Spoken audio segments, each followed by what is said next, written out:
Y entonces pues vas, según lo que tú estés buscando, pues pones un asterisco o pones 4 interrogantes o lo que sea, ¿no?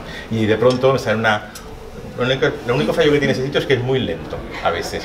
Supongo que porque hay gente que lo consulta y no hay tanta capacidad y tanto ancho de banda en el servidor. Pero tiene esta utilidad después para hacer poesías, ese tipo de cosas, también es útil. Entonces ahí encontré lo de la floración y lo siguiente es simplemente intentar juntarlo. Supongo que si ahora lo pensamos en todo podemos encontrar mejores formas de unir las piezas, pero la idea básica era esta.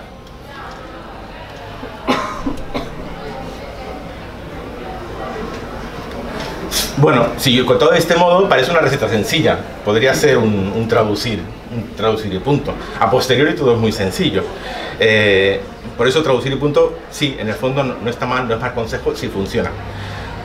Hay dos, quizás también podríamos decir que traducir y punto es lo que viene a continuación, que son dos palabras. ¿Puedes pasar la siguiente página? En esta novela de microsiervos de Douglas Coupland, que tradujo en el 96, creo que fue. Sí, la siguiente, por favor. No se ve mucho, pero esto, lo único que hay aquí son ceros y unos. Entonces, supongo que esto se puede traducir y punto. Pero hay que saber hacerlo. De hecho, lo que hay que hacer es, lo que hay que saber es saber que hay que traducir. ¿Qué es lo que hay que traducir?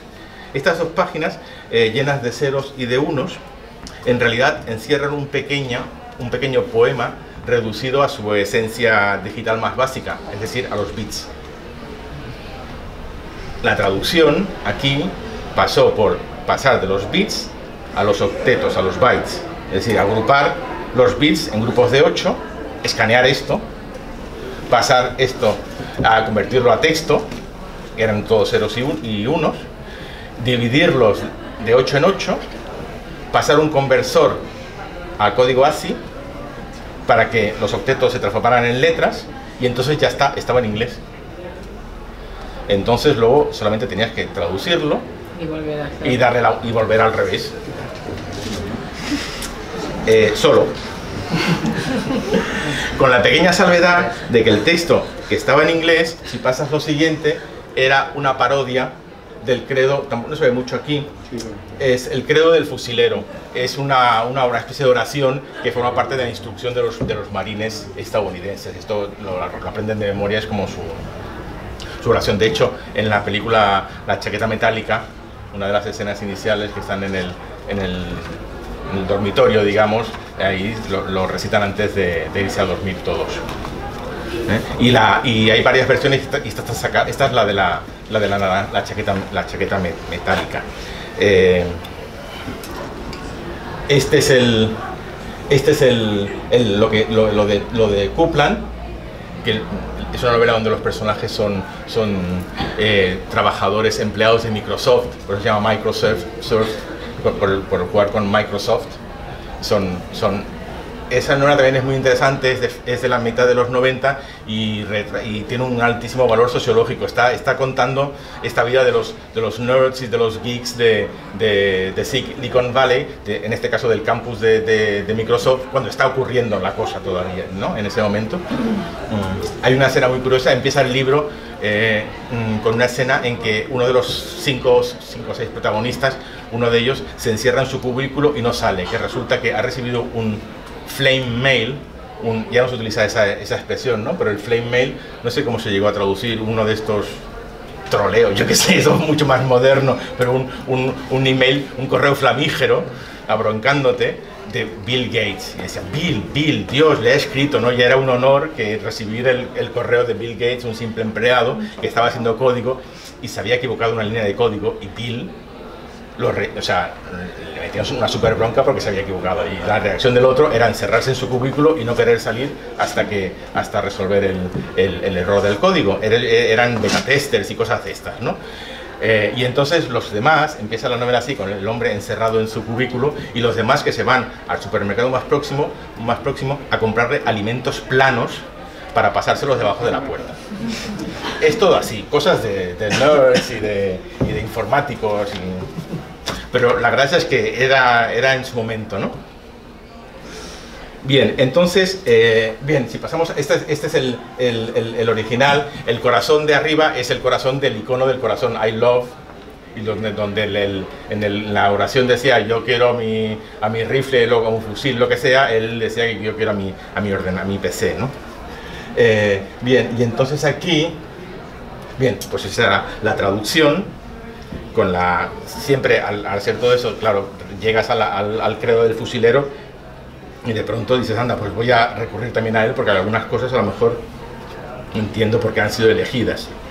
Y esa búsqueda resulta muy útil. La traducción entonces tiene dos textos. En realidad tienes el texto, que es lo que tienes que traducir, y detrás el otro texto que está como escondido detrás de tu original. Bueno, entonces, bueno, facilísimo, traducir y punto, en italiano es facile e divertente, ¿no? Así. Vale, y entonces si pasas a la siguiente, se podrá ver que aquí ya está esto. Tanto trabajo para esto. ¿Le pusiste nota al final? No, entonces lo que hice fue añadir en una pequeña nota del traductor que pusimos al principio, que sea, porque esto no me dio tiempo en la primera versión, y en la segunda edición añadí en la nota que habíamos hecho que una referencia así diciendo que la investigación ha permitido, yo qué sé, pues una referencia un poco así ambigua, sin decir claramente lo que era, que había un poema en esas páginas. No recuerdo exactamente la literalidad de la frase, pero venía a decir, bueno, aquí hay un poema, y si lo queréis buscar ya lo... Ahora todas estas cosas se encuentran, si buscas poema oculto, microsiervos o lo que sea, ahora está plagadísimo. En aquel momento Javier Guerrero me hizo un programa para hacer todas esas transformaciones de los bits a los octetos y al ASCII. Eso sí, lo hizo manualmente él. Ahora pones conversión, bits, lo que sea, y es un cortar y pegar y te lo hacen automáticamente.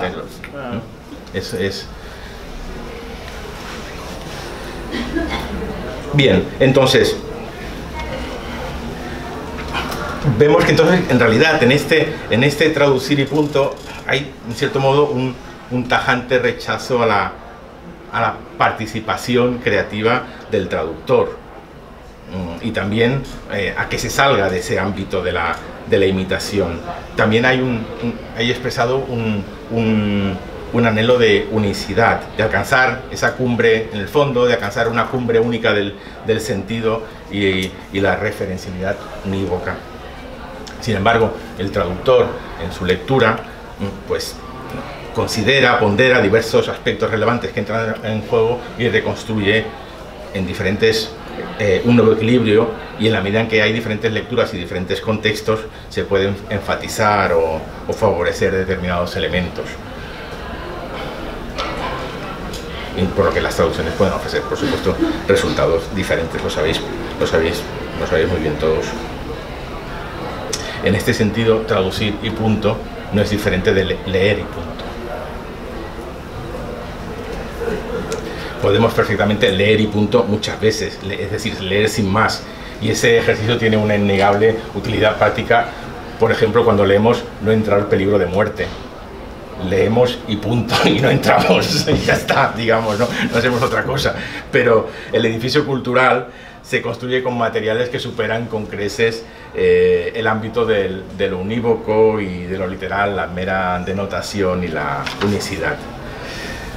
Si pasamos a la siguiente diapositiva, podemos conceder, quizás, no se ve, lástima que no se ve mucho. No sé si veis lo que hay en pequeñito en la segunda viñeta, en el segundo bocadillo de ahí abajo. Son letras griegas. Tendría quizás que haberlo hecho más grande. Ah, sí, you, no sé qué. No, son letras del alfabeto griego. Ah, sí. Quizás aquí también podríamos pensar que es traducir y punto. Aquí pone, está en griego, what the fuck, con letras griegas, pero tienes que saber griego para poder leerlo. Y aquí pone Zeus on a bike, también en griego, como Cristo pero Zeus, ¿no? son dos exclamaciones. Este señor es Aristóteles, no se ve mucho, pero en el librito que tiene se pone, viene escrito poética, poetics, ¿no? Entonces ves que es Aristóteles y tiene que ver con, bueno, hay una discusión sobre la forma de narrar. Sí, pasa la siguiente, pero no se va a ver mucho, vamos a pasar rápido. Aquí, bueno, aquí también parece que hay una instrucción clara de saber si reconoces el griego aquí, sabes lo que tienes que hacer, parece sencillo, lo que pasa es que tienes que acertarlo, tienes que buscar un insulto que puedas transformar este what the fuck en algo que además también deberías poder elegir entre opciones que utilizaran buenas letras. Si puedes utilizar letras más reconocibles que otras, mejor. Claro, ¿no? sí. Transparentes. Sí, exacto, transparentes. Y entonces ahí pone ¿qué carajo? Ah, qué carajo. Y ahí, Entonces esa es fácil porque es la sí. capa, la alfa, bueno, todas ahí son relativamente fáciles de leer. Y aquí capa, alfa, gamma, cago en Zeus. Y con la S que en final se escribe de este modo y si no se escribe de otro modo. Es decir, que son bastante transparentes y tienes que elegir, bueno, cosas que se adapten a la expresividad bueno, aquí también tenemos como una especie de fórmula relativamente sencilla.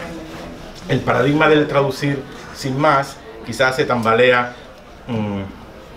de un modo más que visible cuando como aquí lo vemos de algún modo, cuando el propio lenguaje entra en juego, ya sea marcado por la variación cultural o los elementos lúdicos sí, lúdicos, ¿no?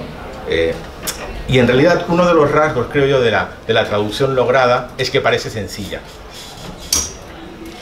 No sé si se va a ver bien la siguiente diapositiva. Parece sencilla al leerla. Al leerla quiere decir a posteriori. Es decir, después de que alguien ha dado con ella. En realidad, cuanto más sencilla parece una solución, más da la impresión de ser traducir y punto. Pero es solo una impresión. Salvando todas las distancias, también parece sencilla, parece sencillo E igual a ms cuadrado. Aquí lo que tenemos es una viñeta del Tristram Shandy y hay un momento al final del primer libro en que se acaba la narración.